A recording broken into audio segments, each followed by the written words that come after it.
कर्म योग की साधना में सदा श्याम सुंदर को अपने साथ मानने का अभ्यास करते हुए तथा कर्म संन्यास की साधना में एकांत स्थान में बैठकर उनका रूप ध्यान करते हुए और उनके मिलन की परम व्याकुलता हृदय में पैदा करते हुए उनके नाम रूप लीला गुण धाम आदि का हम संकीर्तन करें रूप ध्यान करते हुए, तो इससे अपने आप विरह पैदा होगा। एक दिन उससे आपके आंसू आएंगे और उन आंसुओं से आपका अंतःकरण शुद्ध होगा। कर्मयोग और कर्म संन्यास दोनों की साधना जब आप साथ साथ करेंगे तो आपका अंतःकरण शुद्ध होना प्रारंभ हो जाएगा, और एक दिन जब अंतःकरण की पूर्ण शुद्धि हो जाएगी तब वो वास्तविक गुरु जिसकी गाइडेंस में आप चल रहे हैं वो आपको आपके बिना कहे दिव्य प्रेम का दान करेगा। वो भले ही हिमालय की चोटी पर बैठा हो, इससे मतलब नहीं।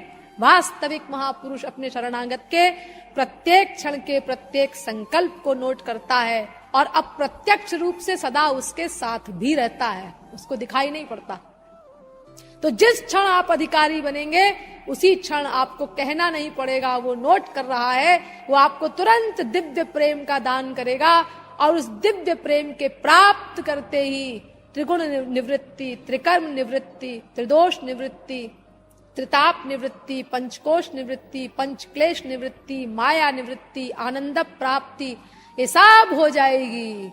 सारी गड़बड़ियां दूर हो जाएंगी और सब मालटाल मिल जाएगा, और आप फिर दिव्य शरीर को प्राप्त करके और भगवान के ज्ञान और भगवान के आनंद से युक्त होकर के भगवान के धाम में सदा पश्यन्ति सूरयः तद विष्णोः परमं पदम, इस वेद मंत्र के अनुसार अनंत काल तक दिव्यानंद का भगवान के साथ उपभोग करेंगे।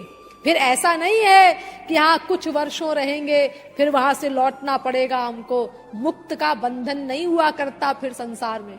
एक बार जो मुक्त हो गया, माया से परे हो गया, वो सदा के लिए हो गया। फिर तो अगर आप कभी आए तो अपनी इच्छा से आ सकते हैं, हम लोगों के कल्याण के लिए। जैसे महापुरुष लोग आते हैं हमारे कल्याण के लिए, ऐसे ही भगवत प्राप्ति के बाद आप भी अवतार लेकर के आ सकते हैं, लेकिन बंधन नहीं रहेगा आपको किसी प्रकार का। जैसे वो समझिए लोग जेल में घूमने के लिए जाते हैं तो कैदी नहीं है वो अपना ऐसे ही मौज आई जेल देखने के लिए चले गए, जब तक मौज आई वहां पे रुके, जब मन आया वहां से चले आए। ऐसे ही महापुरुष लोग स्वेच्छा से आते हैं और स्वेच्छा से चले जाते हैं। न उनको काल का, न कर्म का, न गुण का, न स्वभाव का किसी का बंधन नहीं होता। इसी प्रकार आपकी स्थिति हो जाएगी अनंत काल के लिए, अगर आप ये साधना इस प्रकार करेंगे और अंतःकरण की शुद्धि तक बिना निराशा लाए डटे रहेंगे। और यहाँ ये साधना होती ही है, आप लोगों को पता ही है। श्री महाराज जी साल में एक बार दशहरे के दिन से कार्तिक पूर्णमासी तक ये साधना कराते हैं प्रतिवर्ष। तो उस साधना के लिए आप लोग अवश्य समय निकालें, अपना पहले से हिसाब बैठा लें कि हमको पूरे महीने साधना अटेंड करनी है, इसलिए हम अपनी छुट्टियां बचा करके रखें। हम मनगढ़ जाएंगे और साधना अटेंड करेंगे, उससे अपना मानव जीवन सफल करेंगे। क्योंकि ये तो आप लोग जानते ही हैं कि हमारे श्री महाराज जी के यहाँ ढोंग नहीं है किसी प्रकार का, शिष्य बनाने का, दीक्षा देने का आदि। लेकिन शरणागति जितनी मात्रा में आपकी होगी, आप उनको मन से अपना गुरु मान लें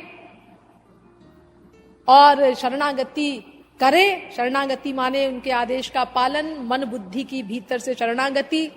तो फिर मन से हम जब किसी महापुरुष को अपना गुरु मान लेते हैं और वो वास्तविक महापुरुष है, तो उसकी हिम्मत नहीं कि वो हमारा योग क्षेम वहन न करे।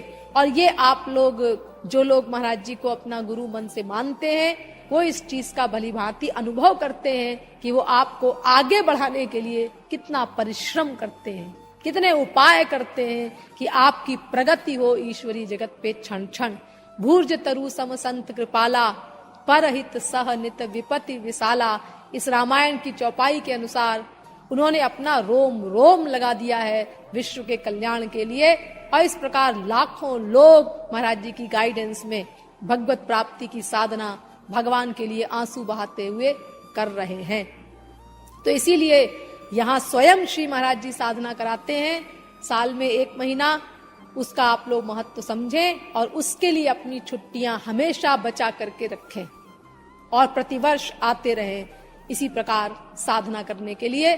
तो आपकी विशेष प्रगति होगी जब उनकी गाइडेंस में आप साधना करेंगे तो।